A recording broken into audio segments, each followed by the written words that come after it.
Hi Tanya, welcome. Good to see you in person again. And I'm very happy Thank to you. host you today and looking forward to an amazing conversation. Yes. Thank you, ma'am. Tanya is a maths educator. Those of you who are watching me for the first time, I'm Ranjini Sanjay. I'm a business coach, and Tanya is my first guest who is a maths educator. Though I have interviewed more than 50 people around the world, and so you have a special place now. Okay. Tanya, quickly introduce yourself. Where are you joining? What do you do? What are your educational qualifications, your background? Share whatever can help people to get to know you. Yes. Thank you, ma'am. Hello, everyone. I'm Tania Cardozo, and I am a maths coach. I am from Goa, from the village Kuttorim, and I have developed a passion for mathematics right from my early age. I hold a bachelor's degree in science, that is in mathematics and geography, but major mathematics. Also, I have bachelor's degree in education where my maths and science were my pedagogy subjects. Over a period of 1 year, I have worked with two schools teaching high school maths. And I worked with different students, that is diverse group of students. And over 3 years of experience, concurrently and continuing till day, I have coached students in maths, that is personalized coaching, that is one to one, as well as group coaching in mathematics. Now, apart from this professional life of mine, if I talk about my personal life, I like to capture moments of nature, especially to capture images of butterflies. And also, I like to document their metamorphosis. So I was lucky enough to get some images and videos of their life cycle, so different parts. And yes, over time, as I'd been doing my BEd, that is Bachelor's in Education. So a project led me to this curiosity to learn about butterflies. So Wow. I have like documented a few parts of the life cycle. So a few parts are remaining. If I'm fortunate enough, even those will be documented. And it was the butterfly, that is the red period. So the life cycle right from the egg till the uh, butterfly had matured. So all those parts I had documented. Apart from this, I have developed a habit of reading. When I was in school, I never liked reading. But then when we had to do our BEd, we had to read a lot so that we can give our students a lot from our side. So from then I started reading. So these activities give me immense joy and inspiration. So this is me. Wonderful. That's why no wonder you have a butterfly on your logo. You're Yes, doing a PhD with butterflies. That's amazing. correct. Yeah, that showcases the little child in you, which is curious and exploring life and transformation. That's beautiful. So Thank you, moving ma'am. on, Tanya, I want to ask you another question. That is, why teaching? No, often, as I would say, the current generation. No, often we are conditioned to high-paying jobs and highly powerful labels to own. Because I personally have this experience of when I chose to be a faculty in an institute when I completed my engineering, people would laugh at me. And no, I remember my brother also telling me, you could have been a kindergarten teacher. No? Why did you do engineering? I think it came to me as a shock, like considering culturally we consider gurus like highly respected and highly no we have a lot of regards and love for gurus and parents and teachers, but why this profession is not the most sought after profession. So that made me think, and eventually I'm here to make a difference in this area, how people really look at, educators, because I am here as a business coach, helping them, giving both power of income and impact. So tell me, what's your story of becoming a teacher? Yes. As I had told in the beginning, I had developed a passion for mathematics right at an early age. When I was small, I remember, so around when I was in grade six. So because before that, it was all basic operations and maths. But the real things, like the different things that we encountered, is like mostly in grade six. You get introduced to new topics. Yeah. In school, what was happening is like teachers used to give us homework, but then there were some questions which were not, but I was curious to know the answer.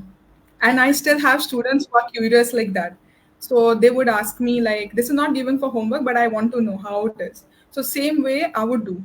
uh, I would try solving them, and I would also check my answers at the textbook always gives us answers at the back, though the working Yes. is not shown, but they give us a final answer. But sometimes I would get the answer, but I wanted to know why, how, even if I Mm. solved it, how it came like that. So these questions, I would go and trouble my two neighbors. One would be my cousin, and one is my another neighbor.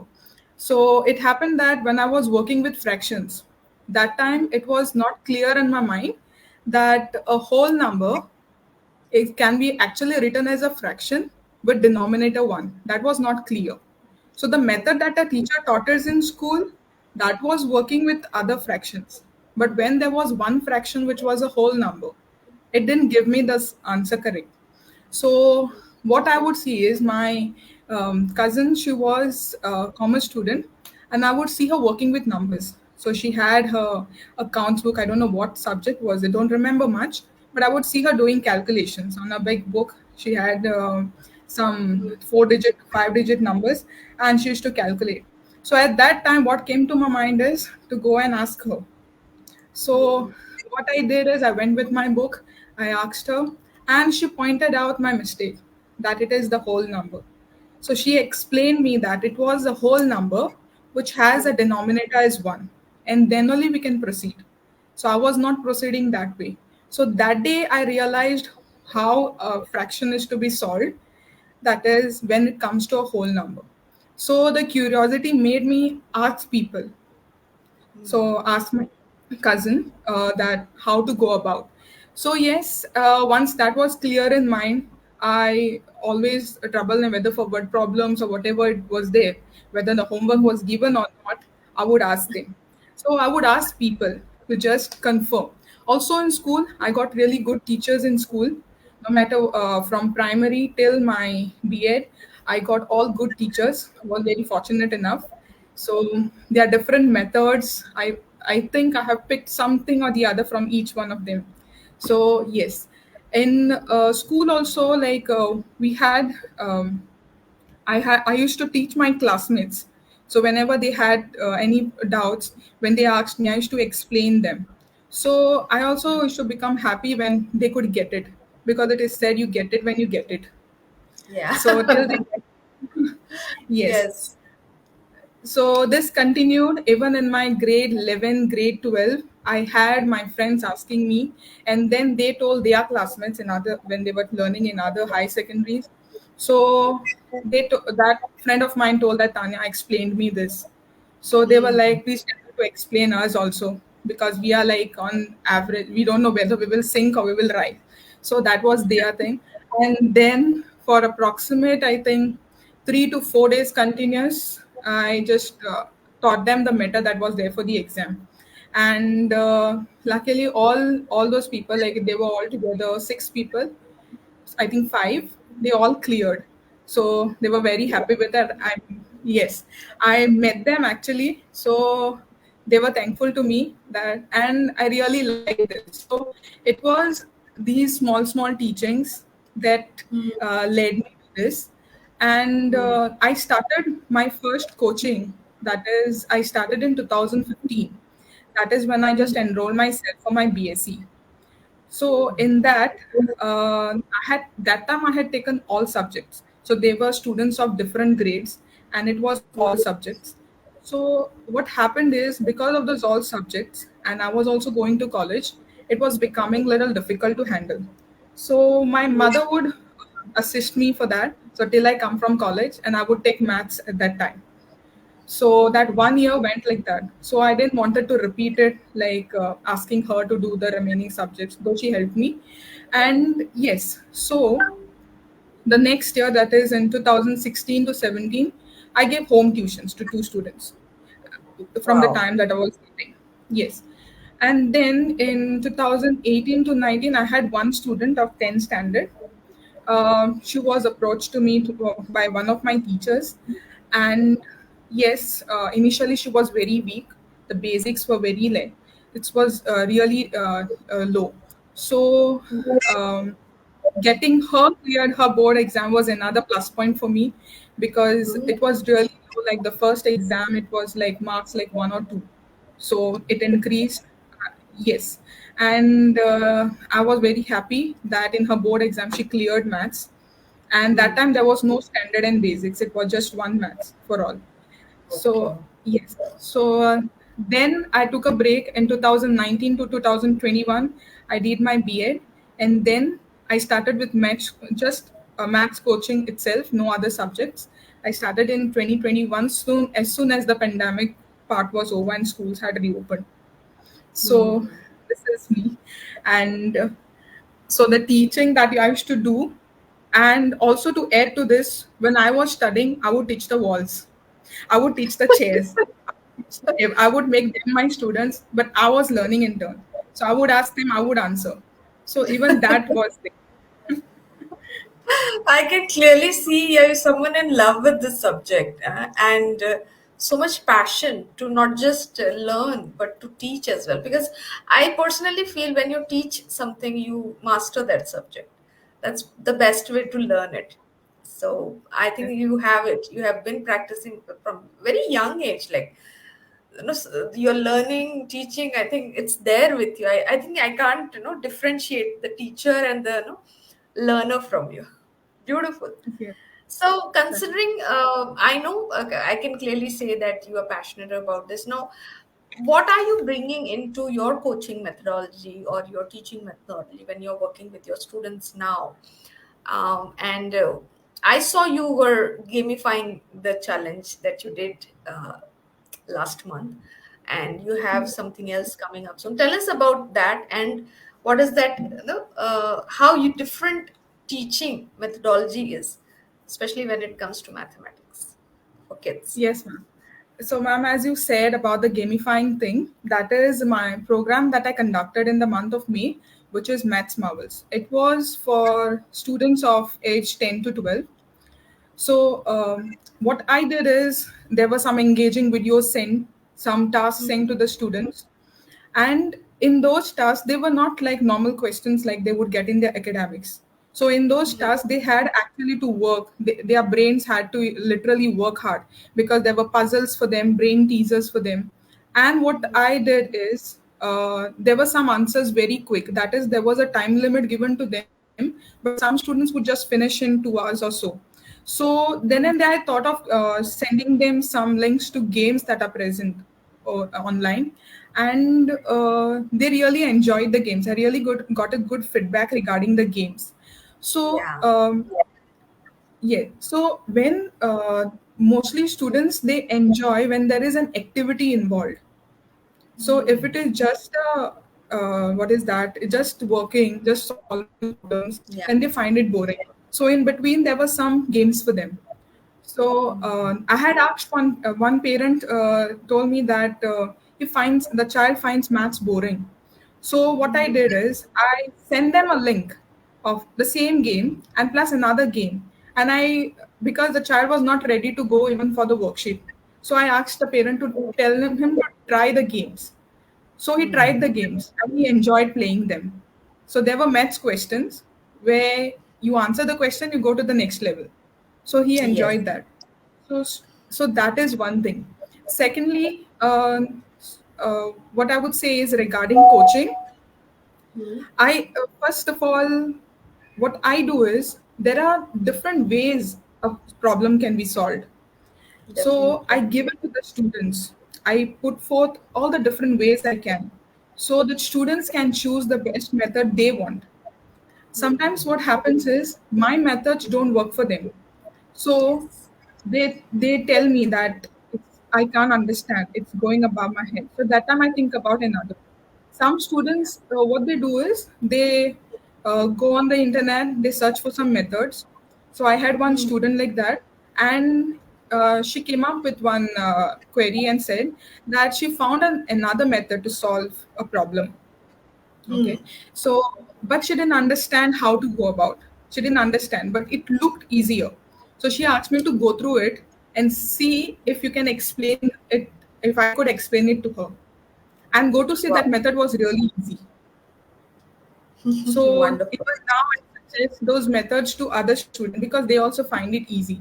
So it's like that. So strategies are there for word problems, especially the main strategy that I use for students is I would compare it first to one incident. Like, for example, we are going to a market, so we have Hmm. different shops in front of us, and we don't know what we are going to buy. So we are lost. So for word problems, I always make them use the analytic synthetic method, which is called in math. So we have to know what we are asked first. Before Hmm. knowing what we are asked to find, we cannot proceed. Then only so suppose say we are talking about a problem based on area. So we have to see what is asked, whether area is asked, whether length is asked, whether breadth is asked, and accordingly we proceed. So in this way, I help them to take word problems. Yes. Wonderful. I can clearly see how you are helping the child because I have a 12-year-old, and I when I approach him teaching maths, then I also like understanding the problem is the first thing. What is Correct. asked, and then you go on finding the solution. So you are lost if you're not having that clarity and you don't know what to do with the statement Correct. itself. So wonderful. So how what is the feedback of parents, like considering yes children are enjoying working with you, learning maths, so how about the parents, what they have to say?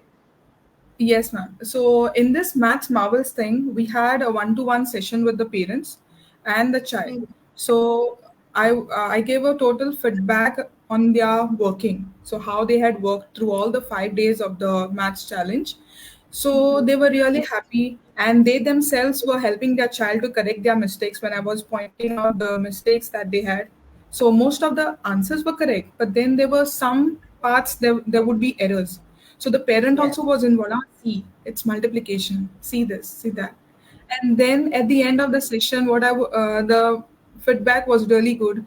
They really liked the 5 days math challenge. Also, there was one student who asked me whether it's gonna be repeated the next summer. So one student is also waiting for that. Wonderful. And now, yes, and now in on June 10th, I'll be also conducting a similar program, but it will be for age group 13 to 15. So yes, Yes. So those of you who are listening, she's coming up with another challenge for the 13 to 15 age group. And if you're listening to this, you can join her WhatsApp group. It will be dropped in the comment section or maybe in the description. You will find the link. So Tanya, I loved it. Know what you're doing, and I'm also I can see the parents responding, and you've been sharing the feedback. Now, moving on, like no, if at all somebody wants to reach out to you, which are the social media platforms or where we can find you? So, where are you most active? How to reach you? yes. I have my social media, that is accounts and LinkedIn. I have on Facebook and Instagram. Most of Okay. the educational matter that is there and is mostly on LinkedIn account. So you will find all the details about me over there. And also I've posted some materials, educational materials that will help the children. And regarding updates about my services, what I offer, what's happening, I do it on all the social media that is on Facebook, Instagram, and on LinkedIn. Also, I parents can connect with me over WhatsApp, but they can join in the group of Maths Marvels, and then I can connect with them. Wonderful, wonderful. So Yeah. this is amazing, Tanya, and I look forward for your success. You already grabbed two clients from your first challenge online, and happy to see you progress in this line of work. So, considering people listening to you, maybe parents or other educators, what is that message that you want to give it to them as a closing conversation? Closing Yes, this conversation. yes. So as I said, whatever we want, you get it when you get it. So we have, yes. So we have to see that the child gets it. Now, how is it? What I would say is to the parents out there and the if there are teachers also watching, that is when the child has an interest, they'll either ask you a question, why this is happening, why this is not happening, why plus, why minus, why multiply, why not divide. So if their why is cleared, then we can help how to, that is how you can get the answer. So Wow. these are the two things we need to focus on, because what will happen is with this the concepts, the maths concept will be clear in their mind. Some students have a fear of maths. There would be some incident in their lives that make them that it's not that they first or like in the initial stage only they had hate maths or something like that. It's sometimes the fear, it's sometimes the fear of marks getting reduced. So there are Yes. different kinds of fears that the child can go through, so we have to see that. So, my message to everyone out there would be that together we can change this perception of maths in students by helping them unlocking their potential, because every child can excel. They can excel in maths. Only thing, that interest. If they have interest, they'll ask you the why and the how. If they don't have interest, that means they won't ask you. So we have to bring in that interest. We have to develop that interest. So for that, we can what we can do is we can help them play games with that revolves around maths. We can help them connect maths with real life, simple maths. We can just ask them about simple word problems, like if I go to the shop, so if I buy one Cadbury chocolate of 10 rupees, if I'm buying five, how much will be the cost? So these answers are quick. Even when I do this during my coaching, if they don't understand the word problem given to them, I connect them with this question about chocolates, and then I ask them to do that. So like this, small things in the everyday life, if we play with them with games that involve maths, it can arouse interest in them. So it is like maths can be uh, very enjoyable. Yeah. So yes. So what we can do is just help the child, just give them a little push. So just first of all, we as parents, as teachers, we have to show that we believe in them and they can. So once they are assured of that, then that interest also will increase, and then the why questions also will come, the how will come, and then eventually we will help them to get into their career. So what I would say to the audience is, let's together inspire this new generation to see maths not as a hurdle, but as an opportunity to unlock their potential and achieve their dreams. Wow, that is so, so, so powerful. Love it. And you have so many congratulation messages in the comment section. Maybe when you when we close this conversation, you can watch them and respond to them. There are live people who are watching this conversation. And thank you so much for staying back till Thank, the end. And thank you. I love it. I loved, and I know, like, no, recently when I was doing my retreat in Delhi, one of the expert, he made a very profound, learning to through his session to all our coaches and trainers in the room. Like, no, he always looked at he gave us this learning, like it's not the subject that we are teaching; it's the student and the need of the student. It is the student that we are making a difference. And I Correct. know you are also helping mentoring them, Yes. no, in the journey of learning, not just the maths part, it's the life they are no academics, that they are having a good grind in their life. So you're helping them cope up with the pressures and challenges as a mentor with the academic excellence. So looking forward, like many people take up this more as a, not as a subject, not just a subject, but about empowering students to, clearly see the future they have when they, work on their why, and maybe overcome the fears they have, because maths has there's a large group, they are so fearful about this subject. So Yes, as you rightly said, we all have that potential, and all need that teacher to tell us, like, you can do this, right? yes, ma'am. Yes, ma'am. Thank you so much. And I loved it. I look forward to more conversations like this and sharing your success stories, your student success. And we'll meet again. Okay? Yes, ma'am. Sure. Yeah. Thank you, Take ma'am. care. Thank you so Thank you so much. Yeah, much. you Good too. night. Bye bye. Good night, ma'am. Bye.